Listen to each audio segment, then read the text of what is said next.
Indiana Fever guard Caitlin Clark has done nothing but bring more fans and popularity to the WNBA. But as I've written about in the past, she's been the victim of a lot of racial discrimination, and other WNBA players have said she's only popular because of her skin color. Evidently, people are still doing all they can to discredit her achievements because of her ethnicity. ESPN's Monica McNutt is the latest sports talk personality to hop on this train. For MRC-TV, I'm John Simmons and welcome to the woke world of sports. Right now, Clark is a frontrunner to get the Rookie of the Year award for several reasons. She leads the league with 713 points accounted for, which means that she scored or assisted on 713 points. Clark also had the WNBA's first triple-double by a rookie in a win over the league-best New York Liberty, and she's averaging just over 16 points per game. But still, McNutt thinks the Chicago Sky's Angel Reese deserves this award, and went on Get Up last week to explain her illogical argument. My Rookie of the Year is going to go based on the standings. Okay. Because I think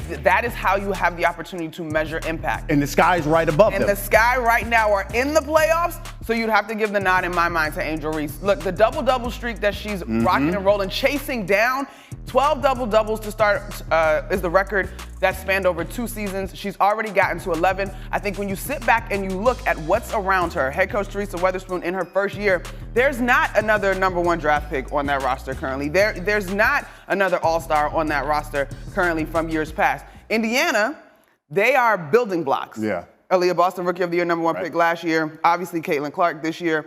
Kelsey Mitchell has had big-time seasons over the course of her career. So there's more there in terms of the supporting cast around Caitlin, but both of them have been incredibly impressive. And I think those odds don't really indicate how close this race is. The part about playoff seeding is ridiculous. At the time of her statement, the Fever weren't a playoff team, which they are now, but even if they weren't, that wouldn't make any sense. Aaliyah Boston unanimously won the award last year despite the fact that the Fever had the 3rd worst record in the league. So being on a playoff team obviously isn't a prerequisite to win this award. Aside from that, Clark is doing something spectacular this season. If you lead the league in points accounted for, you're making an impact for your team in a way no one else is. That should quite honestly put you in the MVP conversation. Yes, Reese did go on an impressive record-setting streak of games with a double-double. But here's the kicker. Clark and the Fever have beaten Reese and the Sky in 2 of their 3 matchups this year.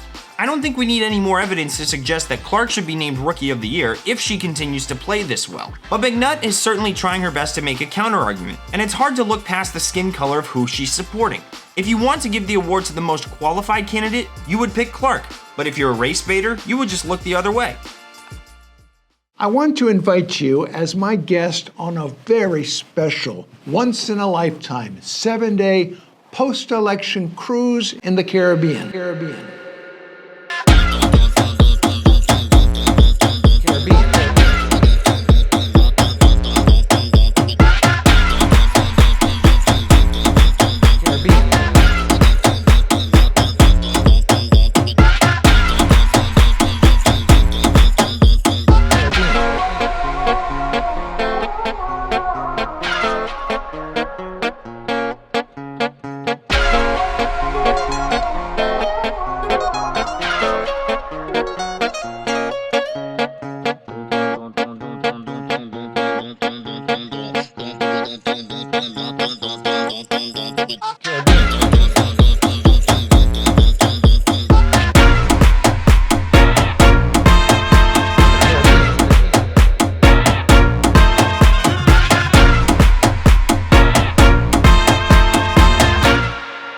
It's going to be a blast.